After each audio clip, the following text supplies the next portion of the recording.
Top 10 अरबपति जो आज सड़क पर हैं। नंबर 10 रमेश चंद्रा, यूनिटेक। 200 आईटी के पूर्व छात्र रमेश चंद्रा ने 1971 में यूनिटेक नाम से एक रियल एस्टेट कंपनी की स्थापना की थी। तेजी से बढ़ते बाजार की बदौलत यूनिटेक जल्द ही टॉप पर पहुंच गई और $32 अरब की दूसरी सबसे बड़ी रियल एस्टेट कंपनी बन गई, जिसमें से अधिकांश 1980 के दशक के दौरान भारत में मिडिल क्लास के घरों के निर्माण में आया था। हालांकि 2008 में मंदी के कारण कंपनी चरमराने लगी।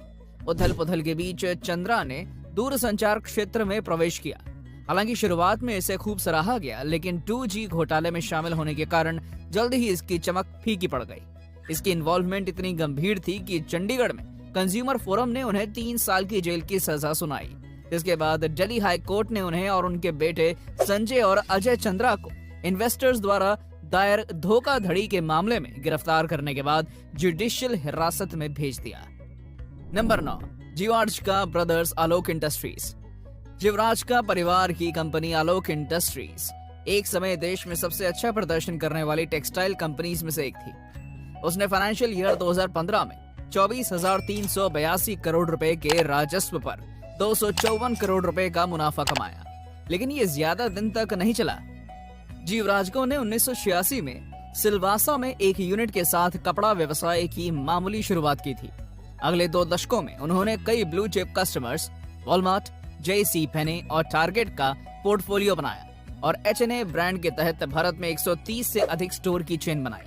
उनका लगभग 1/3 रेवेन्यू एक्सपोर्ट से आता था।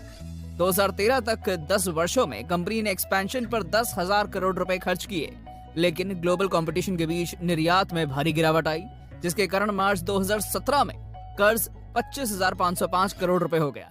नवंबर 2019 में दिवालिया आलोक इंडस्ट्रीज द्वारा बकाया राशि का भुगतान न करने पर SBI की लंदन शाखा ने 3 जीवराज का ब्रदर्स अशोक, दिलीप और सुरेंद्र के खिलाफ 91 करोड़ रुपए का मामला दायर किया था। कोर्ट ने SBI के पक्ष में फैसला सुनाया। नंबर 8 वेणुगोपाल धूत वीडियोकॉन। 2019 में दिवाली से ठीक पहले वीडियोकॉन इंडस्ट्रीज लिमिटेड के औरंगाबाद स्थित सबसे बड़े प्लांट के कर्मचारियों ने प्लांट के पूर्व मालिक वेणुगोपाल धातु के लिए भिक्षा एकत्र की, क्योंकि उन्हें महीनों से वेतन नहीं दिया गया था। जी हाँ दोस्तों, 2013 में वीडियोकॉन का बाजार मूल्य 6,340 करोड़ रुपए था, लेकिन दिवालियापन दाखिल करने के कारण ये 100 करोड़ रुपए से नीचे आ गया। लगभग 12 साल पहले VIL ने 12,200 करोड़ रुपए का वार्षिक राजस्व और 810 करोड़ रुपए से अधिक का मुनाफा कमाया था। फाइनेंशियल ईयर 2019 में जब इसने दिवालियापन के लिए आवेदन किया तो इसे लगभग 7,250 करोड़ रुपए का घाटा हुआ। वीडियोकॉन कंपनियों का कर्ज 2007 में 6,952 करोड़ रुपए से बढ़कर 2019 में 58,573 करोड़ रुपए हो गया। Number 7 Sanjay Neeraj Bhushan steel. फरवरी 2019 में उदयपुर एक चमकदार 3 दिवसीय उत्सव का गवाह बना। भूषण स्टील लिमिटेड के चीफ और ब्रिज भूषण सिंगल के छोटे बेटे नीरज सिंगल ने अपनी बेटी की शादी को शाही बनाने के लिए शहर के अधिकांश महल होटलों को बुक किया था। नीरज के बड़े भाई संजय, जो भूषण पावर एंड स्टील चला रहे थे, जो बाद में दिवालिया हो गए, उन्होंने भी 2010 में अपनी बेटी के लिए इसी तरह की भव्य शादी का आयोजन किया था। 2017 में BSL के दिवालिया होने के बाद आज नीरज सिंगल के पास कोई नोटेबल बिजनेसेस नहीं है।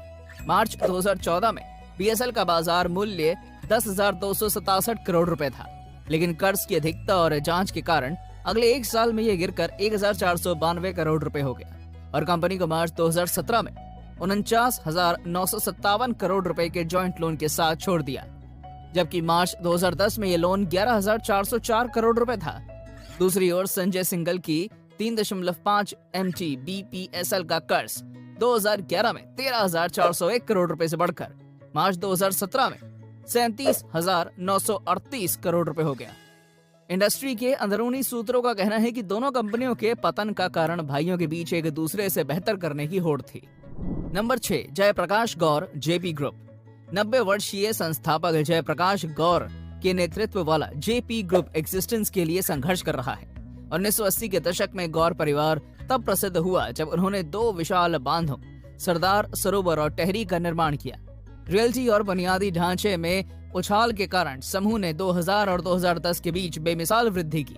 उसने रियल एस्टेट, बिजली और सीमेंट में 60,000 करोड़ रुपए का निवेश किया।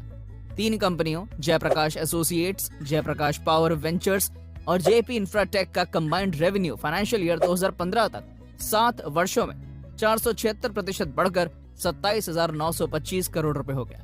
फाइनेंशियल ईयर 2015 और 2020 के समूह का रेवेन्यू आधे से ज्यादा घटकर 13,560 करोड़ रुपए हो गया। जेपी समूह की कंपनियों का कुल बाजार मूल्य लगभग 7,030 करोड़ रुपए है, जो मार्च 2010 के 45,951 करोड़ रुपए के मूल्यांकन का 7वां हिस्सा है। कर्ज के कारण जो फिस्कल ईयर 2015 में 1.15 लाख करोड़ रुपए तक पहुंच गया था। नंबर 4, ब्रजभूषण बिनानी, बिनानी सीमेंट। दोस्तों, बिनानी साम्राज्य कैसे ढह गया? जब बिनानी सीमेंट का निर्माण कर रहे थे तो ब्रजभूषण बिनानी की बेटियां श्रद्धा और निधि बिनानी सिंघानिया हमेशा उनके साथ थी। हालांकि निर्माण व्यवसाय में मंदी के कारण बिक्री और मार्जिन पर असर पड़ा। वित्त वर्ष 2017 में बिनानी सीमेंट को 347 करोड़ रुपए का घाटा हुआ, जबकि वित्त वर्ष 2011 में इसका मुनाफा 181 करोड़ रुपए था। वित्तीय लेनेदारों ने बिनानी सीमेंट से 9,469 करोड़ रुपए का दावा किया, जबकि कंपनी दिवालिया प्रक्रिया से गुजर रही थी। ये कंपनी के सुनहरे दिनों के विपरीत था, जब बिनानी ने अपनी 11.25 MTPA सीमेंट कैपेसिटी बनाने के लिए बिरला, ACC और अंबुजा से लड़ाई की थी। समस्याएं चीन और दुबई के उन प्लांट से शुरू हुई जो प्रभाव छोड़ने में विफल रहे। इसे 2017 में NCLT में ले जाया गया था। दिवालियापन अदालत द्वारा प्रमुख संपत्ति अल्ट्राटेक को 7,950 करोड़ रुपए में बेची गई थी। Number 3, Arvind Dham Amtek auto. Former promoter Arvind Dham ने 2017 में कंपनी को दिवालियापन से बचाने के लिए अपनी निजी संपत्ति तक देने की कोशिश की। दिवालियापन के लिए आवेदन करने से ठीक पहले एमटेक ऑटो ने वित्त वर्ष 2017 में 13,368 करोड़ रुपए के राजस्व पर 2,068 करोड़ रुपए का घाटा दर्ज किया। एमटेक समूह की 4 कंपनियां Amtek auto, Castex technologies, Amtek ring gears और मेटालिस्ट फोर्जिंग्स ने अब तक दिवालियापन के लिए आवेदन किया है। इसके बाद एमटेक ऑटो की सहायक कंपनी JMT ऑटो है। टाटा मोटर्स, फिएट और फोर्ड इंडिया के लिए एक ओरिजिनल इक्विपमेंट मैन्युफैक्चरर के रूप में धाम की फेरी टेल जर्नी एक बिंदु पर अजय थी। 2005 और 2014 के बीच उन्होंने आयरन कास्टिंग, मेटल फोर्जिंग और मशीनिंग सेगमेंट में 22 अधिग्रहण किए, जिससे एमटेक को एस्टन मार्टिन, BMW और डायमल जैसे प्रमुख ग्राहक मिले। इसके बाद धाम पब्लिकेशन, फार्मास्यूटिकल्स और इंफॉर्मेशन टेक्नोलॉजी में चले गए, लेकिन उन्हें असफलता का स्वाद चखना पड़ा। हालात बद से बदतर होते चले गए और सितंबर 2014 को समाप्त वित्तीय वर्ष में उस पर 17,663 करोड़ रुपए का कर्ज था। नंबर 2, दिनेश शाहरा, रुचि सोया। दोस्तों, दिनेश शाहरा ने 1955 में एडिबल ऑयल का व्यापार शुरू किया था।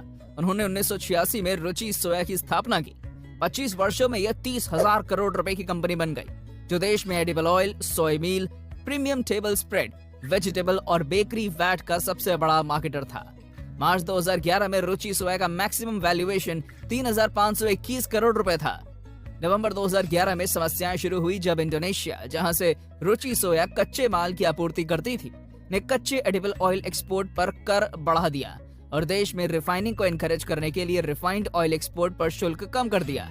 दिवालियापन के लिए स्वीकार किए जाने के तुरंत बाद मार्च 2018 में रुचि सोया की मार्केट गिरकर 517 करोड़ रुपए हो गए। उस समय कंपनी का कर्ज 7,504 करोड़ रुपए था। दिवाला प्रक्रिया में रुचि सोया को पतंजलि आयुर्वेद को बेच दिया गया था। नंबर 1, ललित मोदी। जी हाँ दोस्तों, वही ललित जो सुष्मिता सेन से शादी करने के बाद बहुत ज्यादा चर्चा में रहे। साल 2010 में BCCI द्वारा IPL में सट्टेबाजी और मनी लॉन्ड्रिंग मामले में दोषी करार दिए जाने के बाद से ललित मोदी भारत से फरार हैं। Lalit Modi Indian premier league के पहले प्रेसिडेंट कमिश्नर थे। उन्होंने साल 2008 में IPL की नींव रखी थी। साल 2010 तक उन्होंने इस टूर्नामेंट का नेतृत्व भी किया। एक वक्त था जब उनकी नेटवर्थ 4.5 हजार करोड़ से भी ज्यादा थी, लेकिन आज उनकी नेटवर्थ केवल $5.41 मिलियन यानी कि भारतीय रुपए में सिर्फ 41 करोड़ रुपए ही रह गई है। अब आप इस बहुत से लोगों के लिए हमारे चैनल को सब्सक्राइब और वीडियो को लाइक जरूर कर दें।